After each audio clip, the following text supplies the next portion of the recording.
Welcome. Thanks for being here. I've bought perfumes for a single word. Rare, precious, natural. I bought them the way you believe a man who says he's almost 6 foot, which is to say I knew, and I handed over the money anyway, because the wanting got there before the arithmetic did. So when I heard there was a house in the French Alps that did the one thing none of them do, that printed the actual percentages on the box, the real numbers, how much of the precious stuff was really in there, I did something I never do. I believed it. I got excited and then I picked up my own bottles box to check.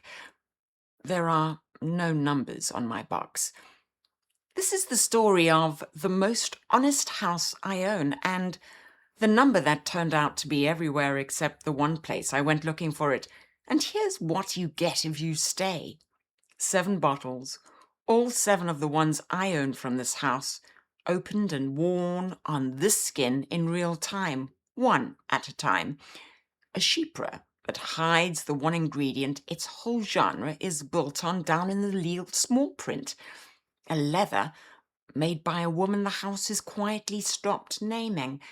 2 colognes that vanish before I finish getting dressed. And at the end, the one I actually reach for, the one that finally answers the whole question I started with. We're going to smell all of them, so come on. This is Chypre Azural, and I'm going to put it on now because I want you to understand what we're actually arguing about. Give me a second. There it is.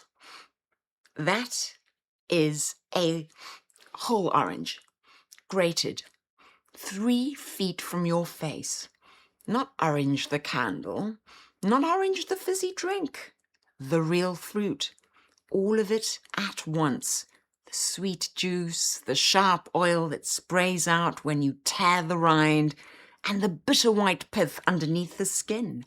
And running around the edge of all this brightness, there is a green, herbal, faintly soapy snap, which is tarragon, of all things, a rind of grass around a rind of fruit, and it doesn't chase you across a room. It sits on me like a cloud I'm standing inside, and here is the small miracle, the thing that first made me pay attention. A citrus this real should be dead by the time I reach the car. This one is still talking at dinner. The house is called Les Indémodables, French for the timeless ones. And in the small, feverish world of people who care about this sort of thing, it is famous for one radical act of honesty. It tells you by weight how much precious natural material is in the bottle. 10% Sicilian orange, 5% patchouli, a number you could in theory check against the price. I love that idea. I wanted to hold it in my hand. So here is my box. Let me have a look. Alcohol, limonene, linalool, citronellol, the same exact ingredient list that is on the back of every perfume ever made, all the way down to the one they sell next to the phone chargers. No orange at 10%, no patchouli at 5%, no number at all. The numbers are real. I did find them. They're on the website. They're in something the house calls its charter. They're in the hands of the shops the house personally trains. They are, in other words, everywhere the house controls the microphone and nowhere on the object I actually carried home. And when you do track them down on the website and add them up, they come to about 20%, which leaves the same rude question. Only now I have to visit a website to ask it, which is, what is the other 80? A number is a strange kind of promise. It's not only telling you what's inside, it is teaching you what to admire by choosing what was worth publishing and where. The most honest house I own put its honesty on its website and put a legal disclaimer on my shelf. To understand how a house ends up this proud of a number it does not print, you have to know it's not really a perfume house. Well, not in the way you think. Here's the thing that nobody tells you about niche perfume. Most of the houses you love don't make anything. They are a beautiful name and a story and a founder with a good coat. The actual liquid is bought, finished, from one of the 3 or 4 enormous corporations you've never heard of, who also, in another wing of the same building, formulate smells for the fabric softener you use. The bottle comes first, the name comes first, the juice is the thing you order in at the end, to a budget, like catering. Les Indémodables did it backwards. The husband of the couple who own it, Rémi Pulvérail, spent 20 years inside one of those giants, Givaudan, the last of them sourcing natural materials. Then he left, and he built his own extraction lab in the French Alps, just over the border from Geneva. The crops are grown for him alone. He owns the machines that turn them into oil. He owns the little factory that turns the oil into the thing on my wrist. He extracts with sound waves instead of heat, and he tinctures real ambergris for months, the way you would age a wine. He threw up the petroleum solvent the whole industry quietly runs on, and he uses one that grows. And only then, with all of that already sitting in the building, did they get around to the idea of selling you a perfume. And this is where refuse to water it down stops being a slogan and becomes a floor plan. You cannot dilute what you control all the way down to the plant.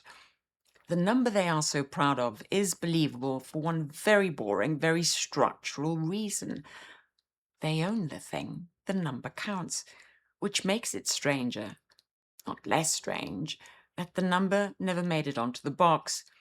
Here's the first thing I noticed once I actually started living in these. For a house this proud of what it spent, you would expect it to walk into a room ahead of you. It does the opposite. Let me show you. I am going to put on 3 of them right now. So this is Escale en Indonésie. Lemon. All right.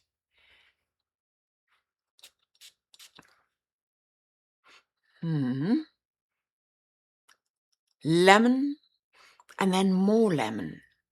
And then, right when you've decided it is only ever going to be lemon,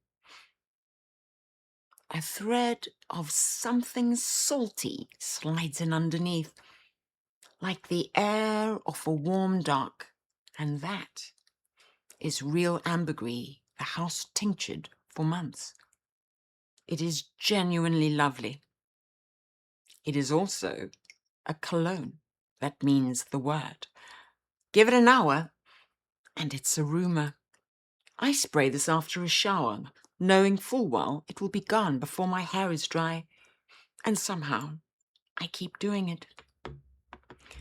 Escale on Haïti.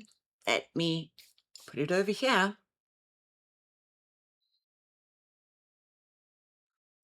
This is its greener cousin.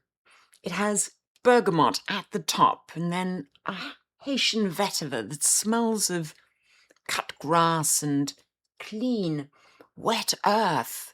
None of that scratchy petrol station harshness vetiver can have, with a little crack of pink pepper over it. Chase it all the way to the end, and there is a soft, hay-like sweetness some people swear is cannabis. Same heartbreak on the clock, though, but it is beautiful. And then a ghost by lunch. This one stays. Let me see. Let me get... not this one. Where is it? Oranger Sirocco. So, let me spray it on skin. You can see I rather like this one.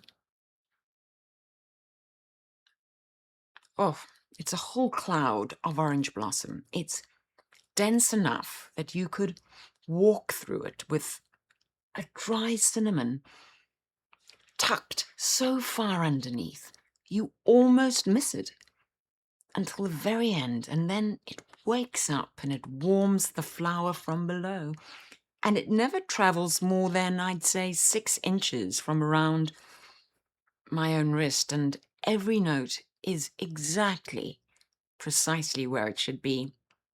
And I'm going to be honest with you, because that is the deal here. It's so well behaved. It almost forgets to surprise me. 3 perfumes, all of them made from the most expensive materials in the room, and not one of them will raise its voice. A house whose entire reputation is a loud number, and then a wardrobe that whispers. Even the man who makes them says the loudness was never the point. His words, and I am quoting, "Just because a fragrance shouts doesn't mean it's leaving a clear message." Which brings us to the man who makes them, because he's not who you would expect either. One more thing, by the way, about the lab, because it delighted me. The same building quietly makes scent for Rolls-Royce, and for the group that owns half the watches in the airport, and for hotels with more stars than I've ever slept under. The purest naturals on your dressing table are sitting on top of a business that perfumes the inside of a car I will never drive. The creative director of a house called The Timeless Ones is a man named Antoine Lie. And in 2006, Antoine Lie made a perfume engineered on purpose to disgust you. It's called Sécrétions Magnifiques, and it was built to smell of blood, sweat, saliva, and I will say this exactly once, semen. People don't review it. They file incident reports. So the easy version of the story writes itself. The enfant terrible grew up, ran out of nerve, and sold out to good taste. Timeless Ones, iris, vanilla, respectability. That version is wrong, and it is less interesting than the truth. It is the same man and the same refusal. He has only changed how he says no. Listen to how he describes his year inside the industry that trained him. These are his words. "You're in a golden cage, working in a system that is self-centered and self-congratulatory, avoiding disturbing unnecessary questions that might challenge their real goal. To use more data, to produce more, to sell more, just to get more profit. But I broke free from that specific way of working." That's the whole key. Sécrétions Magnifiques was Antoine Lie refusing that system by making it something it could not sell, something impossible to wear. Les Indémodables is Antoine Lie refusing the very same system by making something it would never dare to cost out. Do you want to know what that refusal smells like now? Here. This is the newest of his that I own. Immortelle Solaire. And let me spray it on my hand.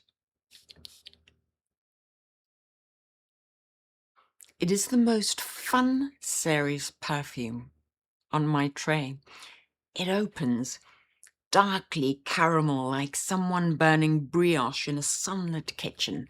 It has a hint of maple, has a curl of smoke, dried fruit, and, I'm not joking, a faint waft of the back of the pan where the bacon was. Sweet and savory in the same breath. And it makes me smile every time I put it on. Then it settles into something softly powdery and slightly nutty. an iris with a soft roasted hazelnut folded through it. And hours later, when you've almost stopped paying attention, it dries down to an elegant suede with something faintly medicinal underneath, a bit like the inside of an old and expensive bag. So let's get back to the other 80%. This is the part of the house tour where I stop admiring the honest house and start reading what is actually in front of me. It didn't lie to me, but even the number it is proud of is a set of choices about what gets published loudly and what gets left in the legal small print and what gets left out entirely. 3 places the honesty runs out, and none of them is a crime. Each of them is a choice. Number 1, the claims the nose goes looking for. For this one, I have to step off my own shelf because the 2 clearest examples are bottles I don't own, so here I'm going by the critics and by the people who wear them. Fougère Emeraude is a green tuberose that turns a couple of hours into something close to creme brulee. The naturals the house publishes for it add up to about 22%. The other 3/4 they don't mention anywhere, and the loudest thing in the dry down, by every account, is a vanilla that is on no list at all. One critic added the published figures up herself and concluded the vanilla had been left off on purpose, so the house could keep calling the thing a fougère. And patchouli noisette is built around a roasted hazelnut captured with a brand new sound wave technique, the hazelnut being the entire name of the thing. The most common report from the people who wear it is that they go looking for that hazelnut and can barely find it. The critic Lauren Beer said in print that the one she was sent to find was, and I quote, absent to my nose. The most transparent house in the room still publishes only the flattering part. So does the wine bottle. So does the panel on the back of the cereal. So, if we're being decent about this, do I? Number 2, the Chypre, whose moss is only in the small print. Well, this is the one joke I can't stop loving. A Chypre, by birth, by definition, is built on Oakmoss. It's the mossy,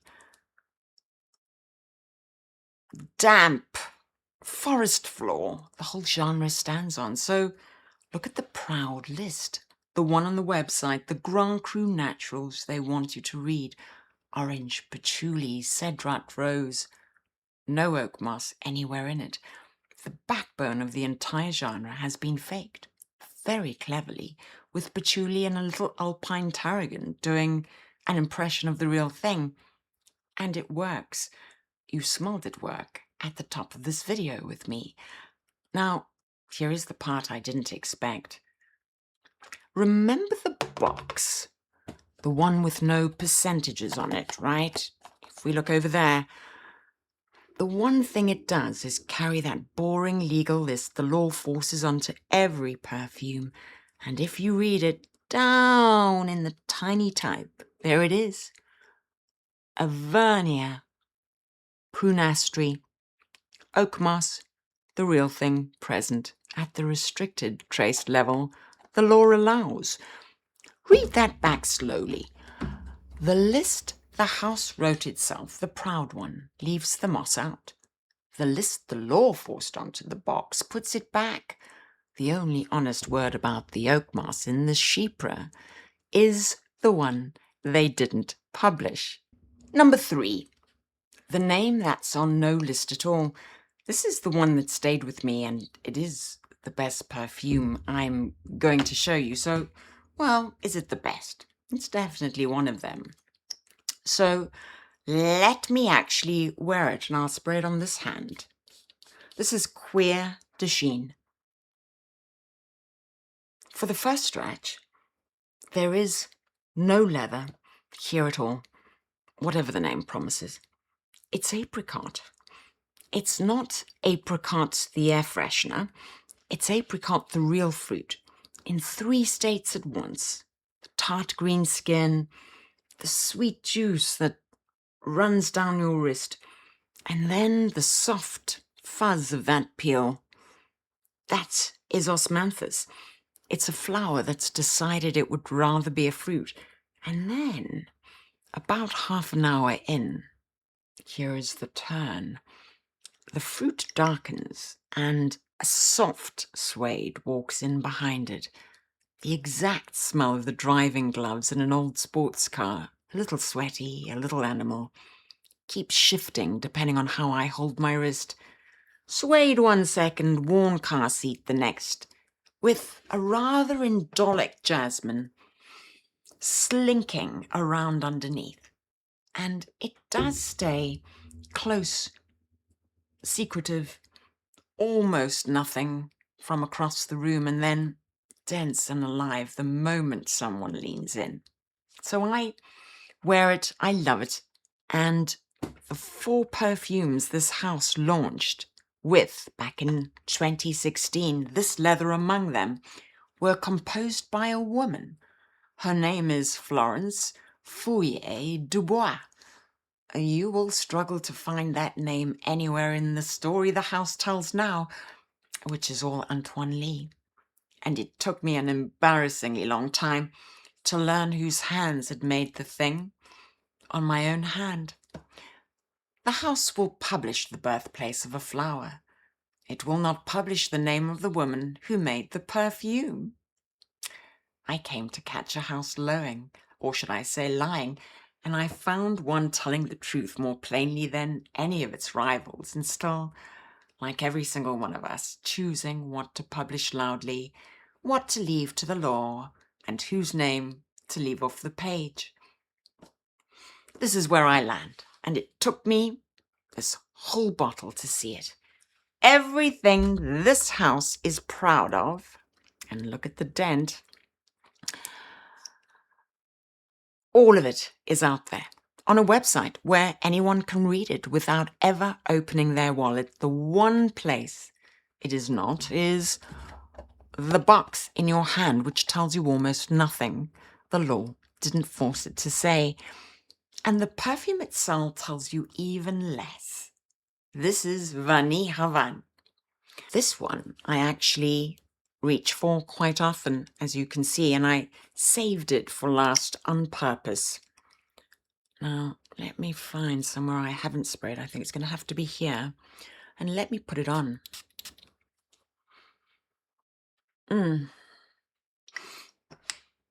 For the first minute, it is pure spiced rum.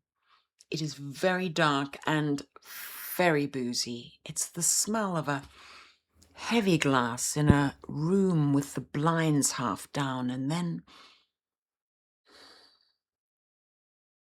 the spice closes over the top of the booze. Clove and cinnamon, and under that there's a cocoa. But the cocoa is so dry and dark it forgets to be sweet. So it's more like the back room of a serious chocolatier than anything you would call pudding. And there are also rum-soaked raisins in it, an unlit cigar, and the wood of the chairs. And then, about an hour in, all of that theatre pulls quietly down onto the skin and becomes one warm, resinous vanilla and soft tobacco, close enough that only one person is ever going to know it's there. So the honest number lives on a website. The legal one lives on the box. And the thing you actually wear says nothing to anybody except the one person who comes close. So this house taught me one thing you can't put in a box. The point of a perfume was never the number. It's the part that stays a secret between you and whoever leans in close enough to keep it.